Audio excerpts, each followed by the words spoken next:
সাধারণ যে মানুষ তাদের কথা শুনেছি এবং তাদের কথা শুনে আমার একটা জিনিস অবগত হয়েছে যে কারিপুরে বিগত সময়গুলোতে প্রচুর পরিমাণ মাদক চাঁদাবাজি বেড়েছে। বৈষম্য বিরোধী ছাত্র আন্দোলন উপজেলা এবং জেলা কমিটির একাংশ এখানে উপস্থিত হয়েছি। আমরা আসলে জুলাই অভ্যুত্থান বা জুলাই বিপ্লব আমরা যেটাই বলি না কেন, গত বছরের যে জুলাই বিপ্লব সেইখানে যে দল মত নির্বিশেষে, রাজনৈতিক দল বলেন কিংবা ধর্ম বলেন, সবকিছু নির্বিশেষে যে আমাদের একটা ঐক্য ঘটেছিল বা যে ঐক্যের ফলে বা ঐক্যবদ্ধ শক্তির ফলে যে হচ্ছে এই বিপ্লব সফল হয়েছিল, সেই ঐক্যটা আমরা দেখলাম যে বিগত এক বছরে বিভিন্ন কারণে সেটি আসলে বিভিন্ন স্বার্থন্বেষী কারণে কিংবা বিভিন্ন নানা কারণে আসলে সেই ঐক্যটার মধ্যে ফাটল দেখা দিয়েছে।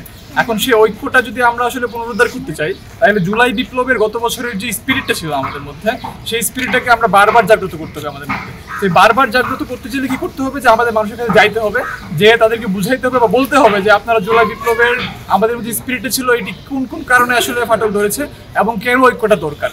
তারই একটা অংশ হিসাবে আসলে আমরা যে শিরোনামটি দিয়েছিলাম যে হচ্ছে জুলাই স্মৃতিচারণ এবং ভৈরবের রাজনৈতিক মুক্তি। তো আমরা জুলাই স্মৃতিচারণের সাথে ভৈরবের রাজনৈতিক মুক্তি বলতে আমরা বোঝাচ্ছিল যে আমরা আসলে ৭১ পরবর্তী সময়ে ভৈরবের শাসন ভার আসলে যার কাছেই মানে সেটি আসলে জনগণের মতামত, আমাদের না, বরং যে আসলে যার কাছে শাসনভার গিয়েছে আসলে জনগণ বারবার আসলে বঞ্চিত হয়েছে, বারবার প্রতারিত হয়েছে। তো সেই আকাঙ্ক্ষা থেকে তারা আসলে কোন ধরনের রাজনৈতিকতা চাই সেটি আসলে জানার জন্য, মানুষের কথা, মোট কথা গণমানুষের কথা শোনার জন্য আমরা মূলত গিয়েছিলাম আজকে।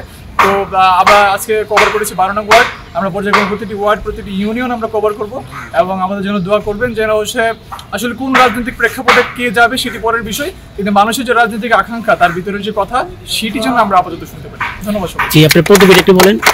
আমি শিহাবুদ্দিন তুহিন, বৈষম্য বিরোধী ছাত্র আন্দোলন কিশোরগঞ্জ জেলা কমিটির যুগ্ম সদস্য সচিব।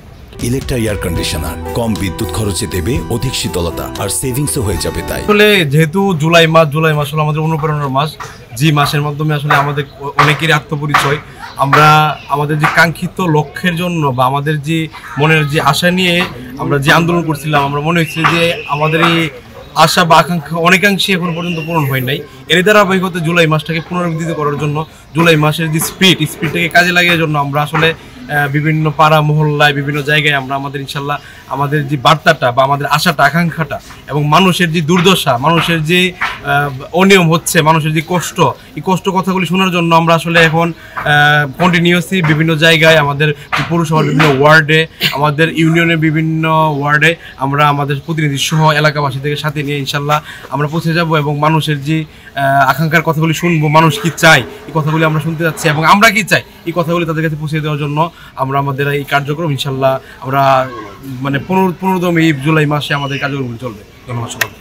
সাধারণ যে মানুষ তাদের কথা শুনেছি এবং তাদের কথা শুনে আমার একটা জিনিস অবগত হয়েছে যে কারিপুরে বিগত সময়গুলোতে প্রচুর পরিমাণ মাদক চাঁদাবাজি বেড়েছে, বাড়ি দখল, মানুষের জমি দখল।